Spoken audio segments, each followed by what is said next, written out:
Hi guys, welcome to my YouTube channel.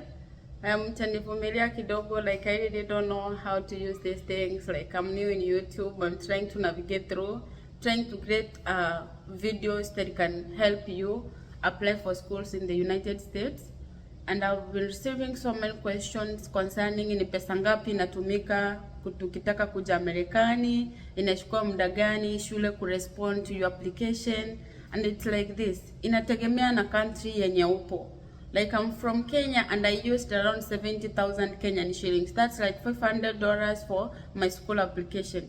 10,000 was for like application for a school, and 42, around 45 right now, 1,000 was for service fee. Kuna kitu inaitwa service fee. When you apply for a school, utaijua ni nini. And then we have 20,000 for visa processing. Hiyo ni pesa utalipa mwenyewe, you are not going to pay anyone. That's the money you are going to pay online for the school to respond to your application.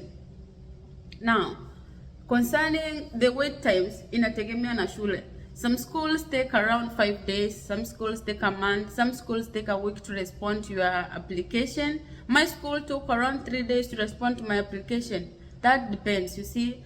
But whichever the school you choose, you will have to wait and be patient with their reply. Okay, here's the deal.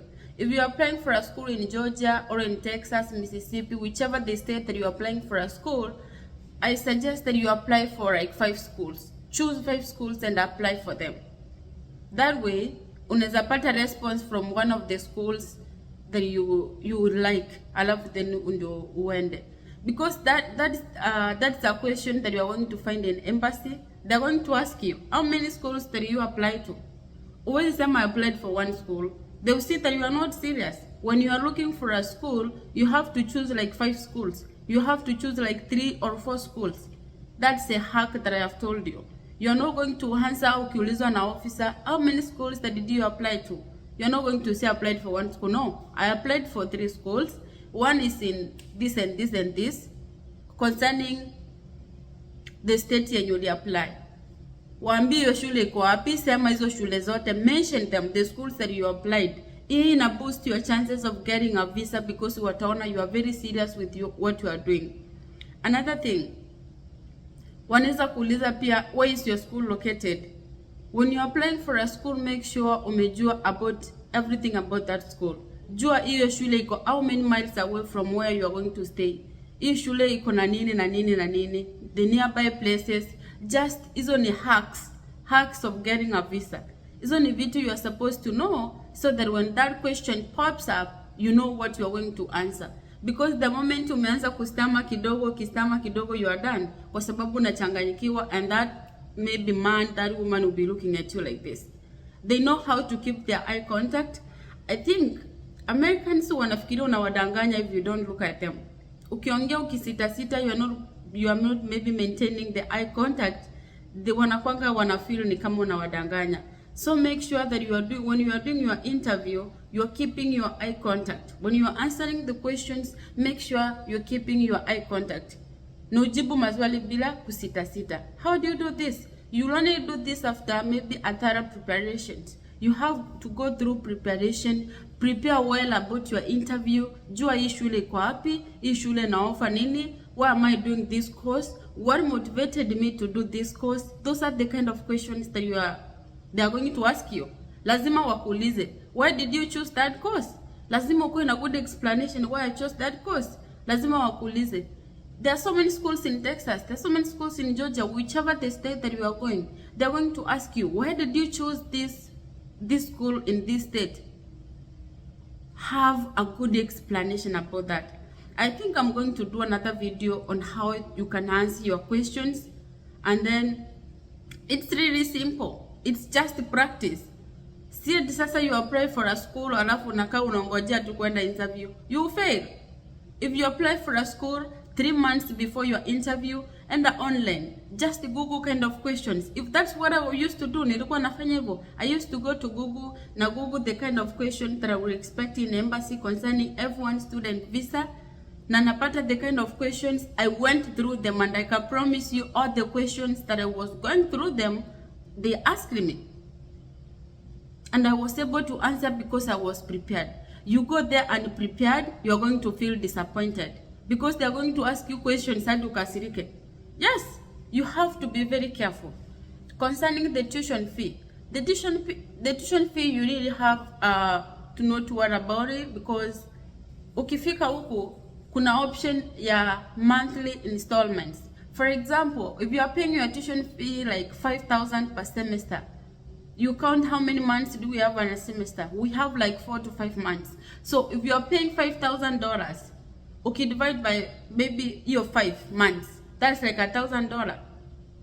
Like your parents, hata mama yako, wazazi wako wanaweza hustle for at least 1 semester, 2 semesters before you find a job, because hautafika Marekani na upate kazi. I'll be honest with you, inategemea unakuja kufanya nini. If you are coming to, maybe you are coming to do your masters, you are coming through assistantship, that's when you can come and start working directly, because your assistantship will help you pay your school fees. But if you are coming as a fresher, you are starting from scratch, it will take you 1 to 2 semesters before you start working. Na lazima ujipange for that 1 semester, 1 to 2 semesters. The school fees, you can split it, and I think that comes with a relief. Another question that I was really asking is like, how long does the visa take? American visa will take you like 3 to 5 days. Kama wajakuweka kwa administration process. Administration process means they need more time to evaluate your documents. They are going to scrutinize your documents. Na wakifanya hivyo, that means wameshuku maybe your documents are not genuine, your bank statement and all that. So watachukua muda wa scrutinize your documents, and once they are maybe satisfied with their documents, they're gonna send you an email or they're gonna issue that visa to you. Another thing, talking about all that, the bank statement.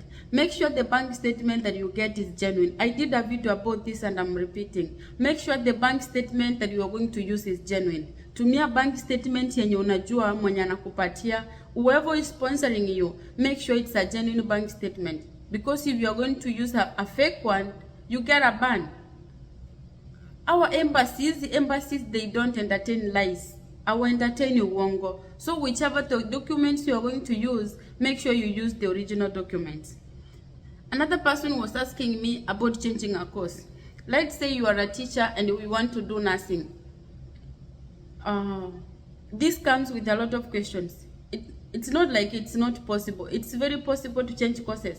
Unaweza kuwa mwalimu na unataka kufanya nursing, but you have to prepare well when you are going to the embassy, because they're going to ask you, you are a teacher, why are you choosing nursing? You have to say something that has motivated you. You have to say something that has made you be concerned with nursing. Umeona? Lazima utafute kitu yenye inaweza wa please, something that will impress them. Si tu because I want to do nursing, like ulize, why are you choosing nursing? You have to say like I'm choosing nursing because something like, I have a passion in making other people feel good. I have a passion in maybe helping the community, changing people's lives, and I can only attain that through nursing. Or you can come up with an issue, maybe my nephew or maybe my close relative was diagnosed with this and this disease, and I saw the good work the nurses were doing, and so through that I learned that I can also do that and help other people. You have to come up with something that is going to touch them. Kitu yenye watasikiza waseme enyewe, this makes some sense. So yes, you can change from a certain course to another one. But you have to go through thorough questions. You have to go through thorough practice before you attend your interview, because it's going to be tough. It's going to be tough to convince them why you are changing your course. You have to be very careful on that. But I want to tell you, like, everything is really possible. The only thing here is preparation. It's like wakati unaweka biashara. Uwezi amua tu leo uweke biashara mahali popote. Lazima uangalie the availability of customers, uone mahali biashara yako itashika. That's how the interview you are doing it. Uwezi amuka leo book interview place shule na uende. You have to prepare. Take like 3 months, prepare well. Go through visa questions. Ujue what you expect. When you know what you are expecting, the work comes easier for you. That's the questions. I have answered all the questions that people asked me. Next time I'm going to do video concerning the questions from number 1 questions to the last questions you are going to expect. And the kind of video I'm going to do, you go through the practice, you go through the videos, practice the questions, because that is the question you are going to experience. Awachenchiki maswali. Where are you going to United States? This is a question that they want to ask you first. Who is sponsoring you? Hizo ni maswali zenye zitabaki hapo, like hawatawahi change. Why did you choose to study in America, not your country? Those are the kind of questions that you are going to expect. I'm going to go through them. For now, thank you for listening to me, and thank you for watching my videos. I hope this information is going to help you. I hope you get an idea on how to navigate through your process, and I hope you get the maybe desire to chase for your dreams. Thank you.